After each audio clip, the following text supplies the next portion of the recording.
Tell me a little bit about growing up. I read somewhere that you kind of had kind of a tough upbringing. Explain to me how that was and how it made you the fighter you are today. Everybody has their story about being raised, but I was basically raised by a single mother I had two siblings, a brother and a sister. And she was deaf, and, we had, abusive stepfather, and that was pretty much it. Other than that, it just basically how it molded me today, just to be a person that basically does what I want to do. When it came for me, get ready for start fighting, nobody told me like, hey, you should go try this. It was like I just basically got up and made my own path. Nobody laid a path out for me of what I should do in life, and I kind of just made my own. Were you always like one of the smaller kids in school? How was that? Because now knowing that you're listed at like 5'3", so how was it growing up? Like, were you like the short, tough kid? What was that like? I was kind of one of the shortest kids in the school. It didn't bother me at all because I hung around,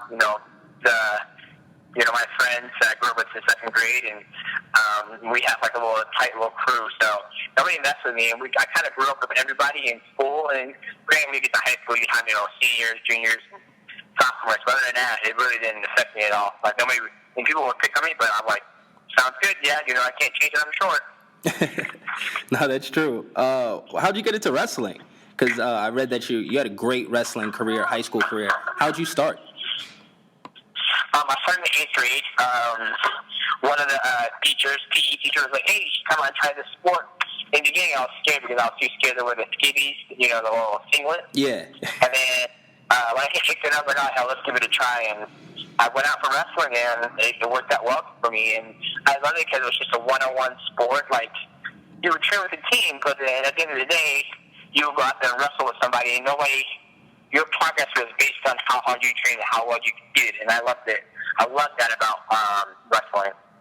Definitely. How did wrestling turn into MMA? Like, where did that transition begin? Where did you think, like, okay, I want to become a professional fighter?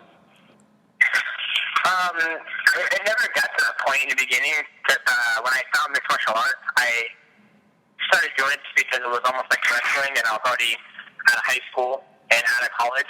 So I was like, oh, I'm going to give this a try, and I started hitting the bag, and then one thing led to another. One person was like, hey, you hit the bag pretty good. You want to learn how to, grapple and, Muay Thai? And I was like, sure. Then I started training, and then I did my first amateur fight, and after a while, I was still working full-time. I kept on fighting, and then my coach was like, all right, it's time to go professional. I was like, oh, sweet, because at the time I started doing it, there was no 125 or 135, it was just 170 in the UFC. Wow.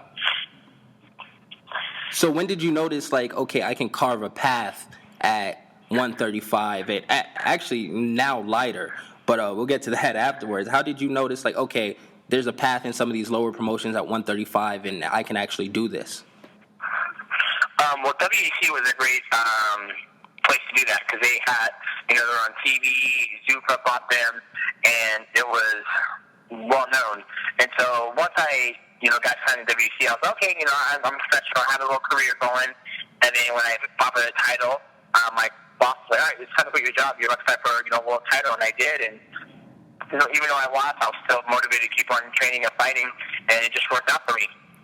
What's the biggest difference for you between 135 and 125? You were a title contender, one of the best in the world at each division. Why are you so much more comfortable at 125? It's my natural weight. Like, when I was getting ready to fight Dom, I would come home and weighing 138 from training. So I'm a small guy when it came to 135. And granted, that was, almost 2 years ago, in 2010. I've grown a lot more since then, like as a man, you can say, that I put on a little more weight. But, fighting at 125 is just natural. I'm a small 135er, and I'm 5'3", so fighting guys at 125, you run through occasionally a guy who's 5'8", who's just skin and bones, but typically, the good athletes at 125 are, 5'8", 5'3", 5'6". No, definitely. Do you see maybe a move up to challenge someone in your future? A lot of people said that you're kind of dominating the 125 weight class, and there's a lot of clamoring for you to move up. Is there anything inside of you that wants to test that division again, maybe prove something from losing the last time? No. There's nothing in me. Honestly, there's a competitor in me that wants to go up there and test and test the waters again, but there's no reason to. I'm doing great at 125. I'm dominating, and I want to be able to dominate a weight class for a long time. So it's only been 2 years. It's almost been 2 years, 7 champions, so I got a long time to go. So, who first gave you the Mighty Mouse nickname? All of our followers want to ask you this, like all of our readers. How did you get the Mighty Mouse name? We all know you're short, you're small, you're strong, but who gave it to you? Like, when did that happen? It happened. I can't remember what amateur fight it was, but one of my ex-coaches, Steve Skidds, gave it to me. He was like, my nickname at first was Black Ice because I was slick, And then he was like, no, I gave it to me. It's the Mighty Mouse. And I came out with my next fight as Mighty Mouse, and everybody loved it. And then it's stuck ever since then. No, it's perfectly fitting. Everyone loves it. Another question, which is, something I read and I wanted to know. You've got married recently. Well, not so much recently, but, in your recent years. How has that changed you? How has it, affected your fighting and just your routine? Mostly for the better, I'm guessing, hopefully, so your wife doesn't kill you after this interview. How has it improved you? It put me, I always told my wife when we heard that together, I never wanted to put our life, like my life on hold with my career. Like, whether if I ever made a professional, I still want to have a child and get married. So for me, it helped because it gives me that balance. I'm always training in the gym for my fights and traveling the world and fighting and doing all this stuff. But when I'm home, I'm not doing anything related to fighting. I'm always just spending time with my wife, my son, and it's been awesome. She's been very helpful and very supportive of my career. For your wedding, did your wife wear heels or no heels? Did you have like a rule on this? No, I didn't care to begin with, honestly. But she wore like sandless heel. I don't know how to call it, but basically she wore sandals. Oh, nice. See, women think of everything. They take those things into consideration. I don't know how they do. Oh, yeah, absolutely. Every little thing is planned. All right, the switching over to kind of this weekend stuff.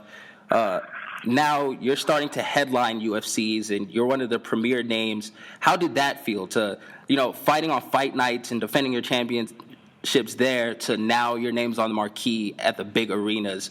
How did that feel? How was that transition? That's awesome. The transition has been great. It's just a little bit more immediate, but I'm used to it. I've been headlining a lot of UFC cards. And I'm excited that UFC is giving me this opportunity to headline my first pay-per-view. And I'm excited to go out there and hopefully put on a good show and hopefully we do great numbers.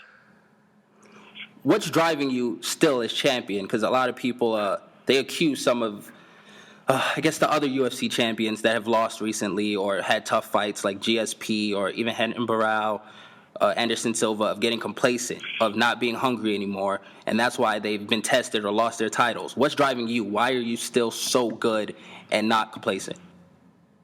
Trying to get that money. I can't retire yet. Obviously, the money is a factor.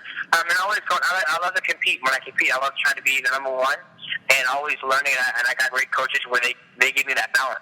Like when I'm done fighting with this fight, I'll take a month and a half off, just training, not work. I'll still work out and, get my beach body muscle back. But I have a balance where it's like, all right, we're fighting, and I want to prove I'm number one, but I'm also trying to make a living for my family. And when I'm done with that, I go back to my normal life.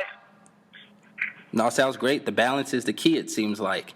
Yeah, and I think a lot of the pressure of being champion got to a lot of the other champions. Like, I don't want to speak for them, but for me, like, being a champion is no pressure. It's like, my job is to go out there and fight and win. And if I lose, I lose. If I win, I win. That's all that matters to me. So I'll go out there and give my best.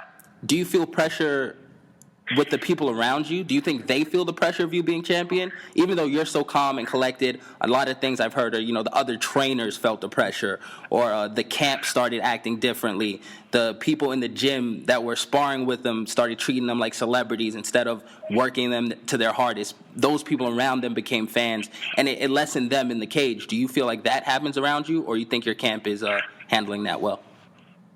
No, we handle it well. Everybody treats me the same, still beats me up. We all have a good time in the team creation. And we're just a laid-back gym. We don't have a lot of egos in our gym. Like, if you do, you get checked at the door. Then when you get in here, if you still have it with you, we'll make sure you check it for you. Other than that, no, nobody's ever treated me different. Everything's so good and dandy. Nah, sounds great. Thanks for joining us today, Demetrious. Thanks for talking to me. It was a great interview, man. Thank you, man.